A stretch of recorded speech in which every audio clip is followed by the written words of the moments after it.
મનસુખગીરી બોલો છો? હાજી મનસુખગીરી વસંત ચાવડા બોલું છું અમરેલીથી. હાજી બોલો ને સર.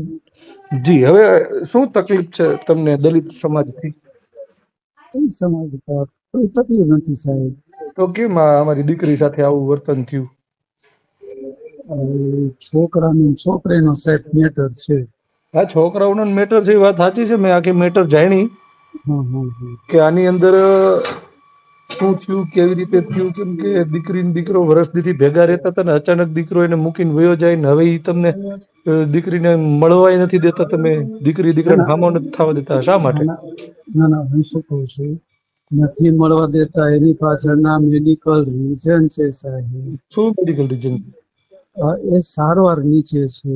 શું તકલીફ શું છે એને માનસિક છે અત્યારે ઘડીકમાં એકદમ માનસિક કેવી થઈ ગયો? હાજી ઘડીકમાં ઈ ભાઈ માનસિક કેવી રીતે થઈ ગયો? સાહેબ હવે તો એ છોકરો ને છોકરી બેને આપણે રૂબરૂ બેસાડીએ. અને બીજું તમે એમ કહો છો કે માનસિક મેડિકલ રીઝન છે, તો એની ધર્મ પત્ની છે, એને તમે મળવાની ના પાડી જ કેમ છો? કઈ ગયો બેન? ના ના સાહેબ અમે ના નથી પાડતા, પણ ડોક્ટર નું એવું કેવું છે સાહેબ. કયા ડોક્ટર ક્યાં દાખલ છે? લાવો તો મને નંબર લખાવો તો લઈ તો બોલપેન દેતો ભાઈ. ક્યાં કઈ જગ્યાએ દાખલ છે ડોક્ટર?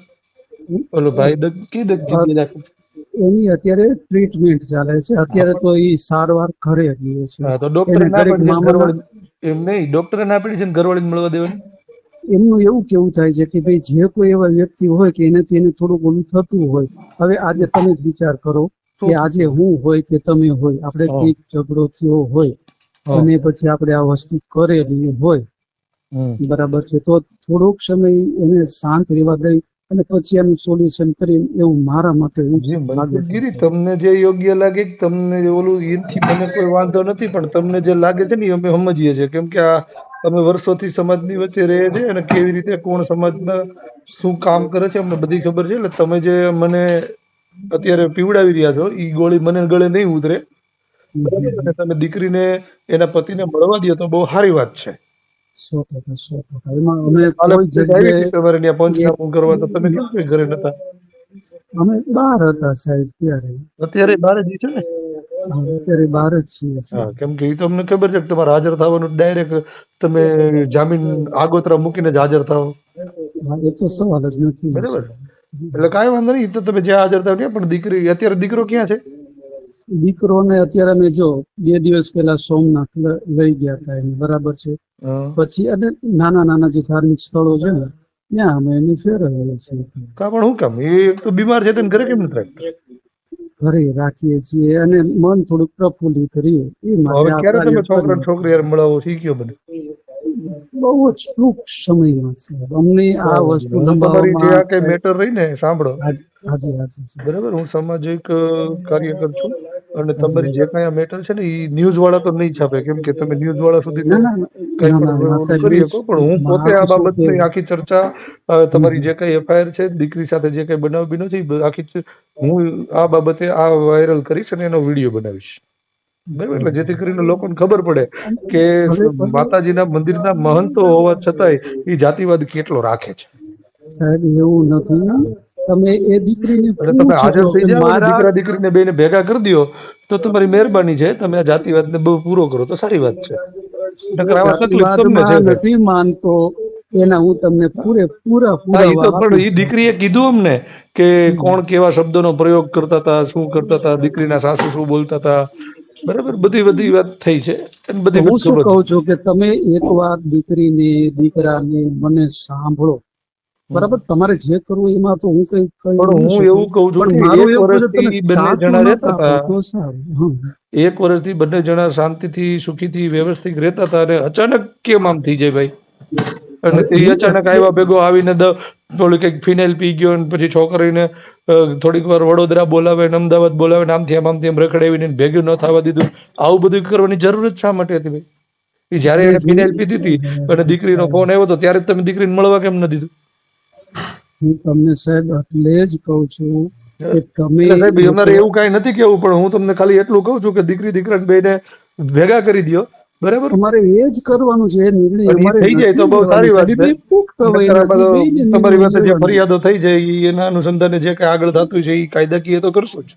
હા એ તો બરાબર. પણ સામાજિક રીતે પછી અમારે આ બધું વાયરલ કરવું ને તમને એમ થાય કે જો અમને બદનામ કરે, અમારે તમને કોઈ ના બદનામ કરવાનું મોડું નથી, પણ તમે પણ એક મારું તો તમને વિનંતી આખા એટલી છે, ભારતની અંદર એક એવું જગ્યા કે જેને અમને તમે બધા ઓળખે. હું શું કઉ છું ચાવડા સાહેબ કે હું તમને એક જ વસ્તુ કહેવાનું છે કે જો અહીંયા મંદિરે બધા પ્રસાદ ધરાવતા હોય છે અને બધાનો પ્રસાદ સ્વીકારીએ છીએ, આપણે ભોજનાલયમાં બધા એક સાથે જમીએ છીએ, બરાબર છે, નહીં એ નહીં, એ વસ્તુને ને આ બાબતનું જ વસ્તુને મને બહુ આઘું તકલીફ છે છે. સાહેબ. બાકી પેલું આબળ છે છોકરાનું ને, આબળ છે ને એ માત્ર 2, 5, 10 પ્રકારની નથી, 150 પ્રકારની આબળ છે. અને જો હું તમે તમને મને બીજી એ એક ના વાત, શીખવાડો કઈ ક્યાં શું કરવાથી હું અરે થાય. મને બોલવા તો દેશો છે. જી. જો અમારે નવગ્રહનું મંદિર છે ને, ત્યાં જે કોઈ સફાઈના બધા જ્ઞાતિના આવે છે, બરાબર છે, એ હું તમને બધાના નંબર આપીશ કે અમારા ગોળા, અમારું પીવાનું પાણી, અમારી સાથે જમવાનું અમે કોઈની સાથે નથી રાખતા. હું તો તમને ચાવડો સાહેબ ત્યાં સુધી કહું કે એ લોકો જે સફાઈ વાળા જે વાલ્મીકી સમાજ છે ને, એ એમ કે છે કે ભાઈ દલિત અંદર પણ પણ એમને અમારી ચાલો સાથે એ બધું આવું જે કઈ હોય કરવામાં છે આવે એમાં એ વિષયમાં આપણે પડવાનું થતું નથી. આપણે આ છે. વિષય પૂરતી જ વાત કરીએ. તો હાજર થઈ જાવ ને, કેમ ભાગતા કેમ ફરો છો? મારે જો હાજર ન થવા પાછળની સાથે લેડીઝ છે. આજે તમારી સાથે પણ કંઈ થાય તો તમે કાયદાનો સહારો લેવાનો છે, અંદર ન જવા માટે. તમે ખોટા જે નથી. કોઈ તમે આપણે અત્યારે મારી સાથે જે વાત કરી કાયદા રહ્યા એ છો સાહેબ હાજી હાજી સાહેબ હાજી કે સાહેબ. તમે તમારા દીકરાની તબિયત આવી છે, કામ છે, કે જે કઈ તમે મને વાત કરો છો તમે સાચા છો, તો પછી દીકરાને લઈને તમે પોલીસ સ્ટેશનમાં હાજર થઈ જાઓ એટલે હમણાં પતી જાય. એવું કેમ નથી કરવું? એવું બધું જ કરવું છે, પણ અમને એટલે એ અમને દીકરાની ખબર જ છે ચિંતા સાહેબ છે. તમારે શું કરવું છે. કોઈ વાંધો નહીં. તમે મારી યારે વાત કરી એ બદલ તમારો આભાર. પણ હવે હું હાજી આને સોશિયલ મીડિયા હા દ્વારા જાહેર કરીશ કે ભાઈ આવા હાજી મહંતો હોવા છતાંય જો આ વ્યક્તિઓને દલિતોથી કે જાતિવાદ રાખતા હોય તો પછી બીજાના તો આપણે અભરતા અમારું તો રાખવા ના જો જોઈએ. બસ હું શું કહું થેન્ક યુ. છું, લગભગ 4-5 દિવસથી આ વિડીયો બનાવવાનું વિચારી રહ્યો હતો, પણ ટાઈમના અભાવના કારણે નહોતો બની શકતો. તમે જે થંબનેલ જોયું એની અંદર ચોટીલાનો ડુંગર દેખાય છે અને આ એવી જગ્યા છે કે જે ભારત આખામાં પ્રખ્યાત છે અને ત્યાં ચામુંડા માતાજીના દર્શન કરવા રોજના હજારો લોકો આવતા હોય છે. હવે આ જે દર્શન કરવા આવે છે ને, ત્યાં આજે ચામુંડા માતાજીના મંદિરના મહંતો છે, બિપિનગીરી, મનસુખગીરી, પછી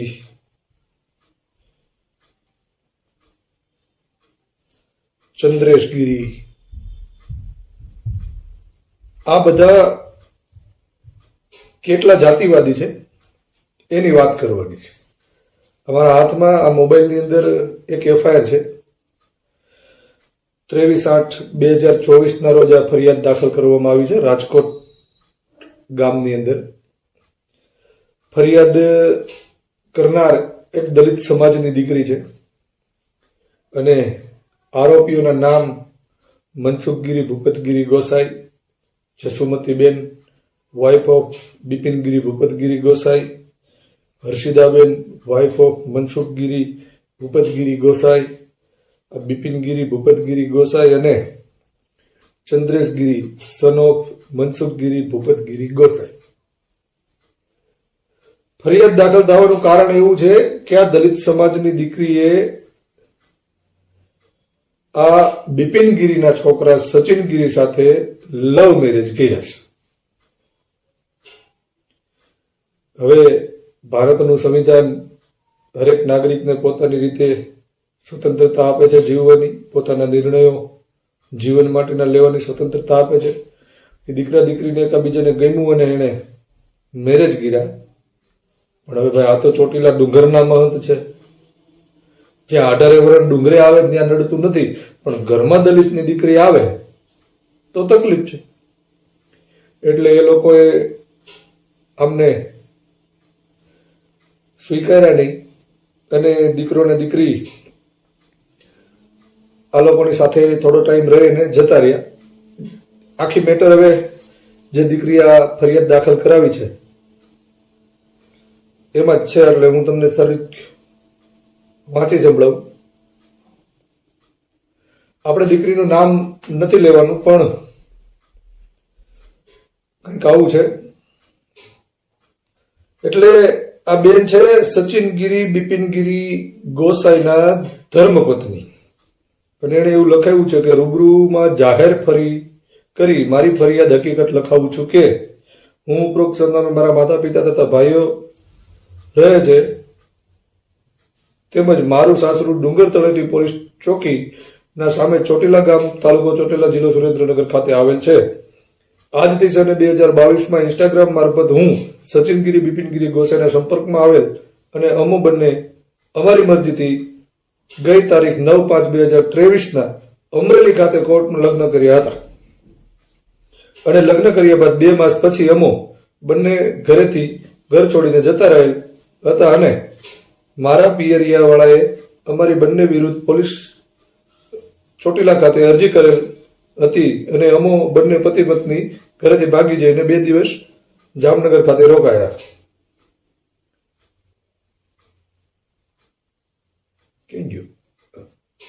બાદ ત્યાંથી ડીસા ગયેલ અને ત્યાંથી ગાંધીધામ કચ્છ ગયેલ, બાદ ત્યાંથી આશરે 15 દિવસ રાજસ્થાનના અલગ અલગ જગ્યાએ રોકાયેલ, બાદ ત્યાંથી નાથ દ્વારા ગયેલા અને થોડા દિવસો ત્યાં રોકાયા.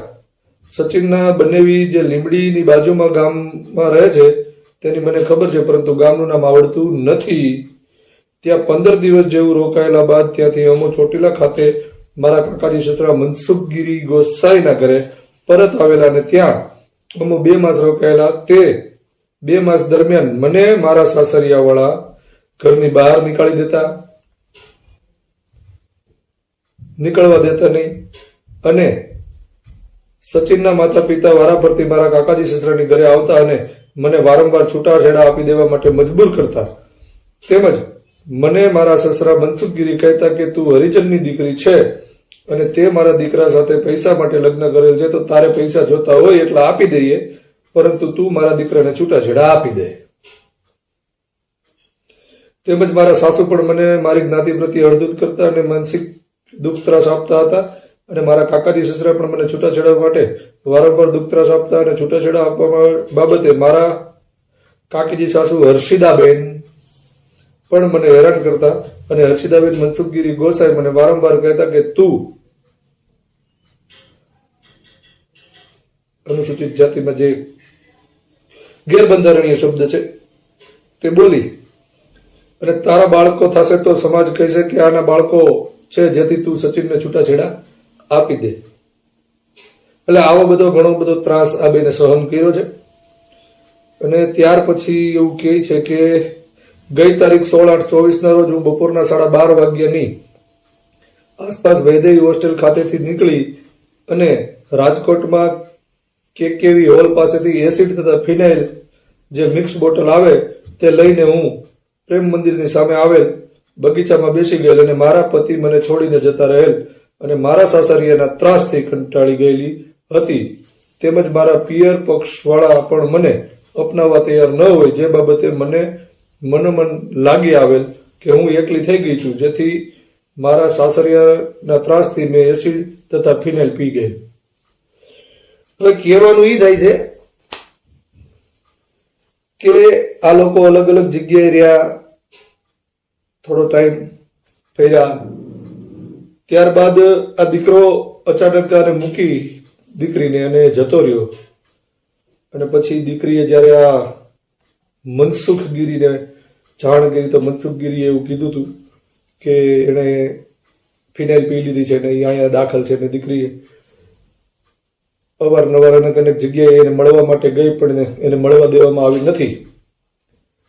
આ ફરિયાદ દાખલ થઈ છે. પોલીસ 2 દિવસ પહેલા એટલે કે ગઈકાલે ત્યાં પંચનામું કરવા માટે દીકરીને લઈ અને આ મનસુખગીરીના ઘરે પણ ગઈ હતી, પણ હવે અત્યારે ત્યાં એકેય ગીરી હાજર છે નહીં, માત્ર મહિલાઓ વિધા છે.